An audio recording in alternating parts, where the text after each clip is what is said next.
Stomach কারি কীভাবে বানাবেন তার উপকরণগুলি হলো, প্রথমে স্টমাকটি কেটে একটি পাত্রে নুন, হলুদ, তেল দিয়ে মাখিয়ে 10 মিনিট মতো রেখে দেব।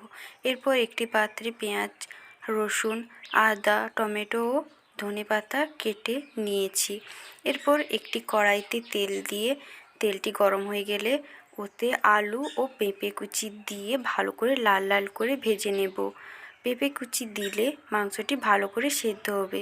এরপর ভাজা হয়ে গেলে একটি পাত্রে তুলে রাখবো। এরপর ওই তেলে আর একটু সামান্য পরিমাণ তেল দিয়ে ওতে চিনি দিয়ে দেব। চিনিগুলো লাল হয়ে তেলে ভেসে গেলে ওতে 2-3টে এলাচ থেতো করে দিয়ে দেব। এলাচটি দেওয়ার পরে পেঁয়াজ কুচি দিয়ে ভালো করে নাড়ব। পেঁয়াজগুলি হালকা লাল লাল করে ভাজা হয়ে গেলে ওতে রসুন বাটা দিয়ে দেব। রসুন বাটা দিয়ে হালকা ভেজে নেব। রসুন বাটা হালকা ভেজে নেওয়ার পর ওতে আদা বাটা দিয়ে দেব।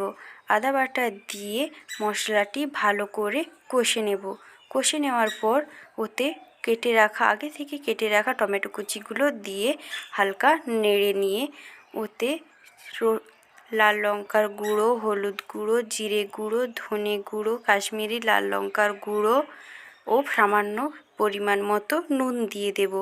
এরপর মশলাটি ভালো করে কষে নেব 5 মিনিট মতো।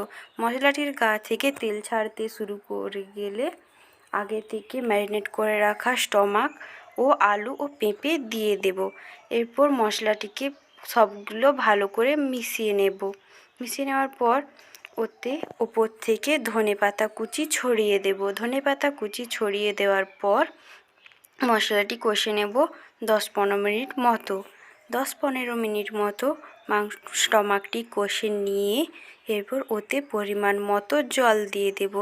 জল দেওয়ার পর ঝোলটিকে ফুটতে দেব 20 মিনিট মতো। 20 মিনিট পর ঝোলটি ফুটে গেলেই 20 মিনিট পর নামিয়ে নিলেই তৈরি হয়ে যাবে স্টমাক কারি।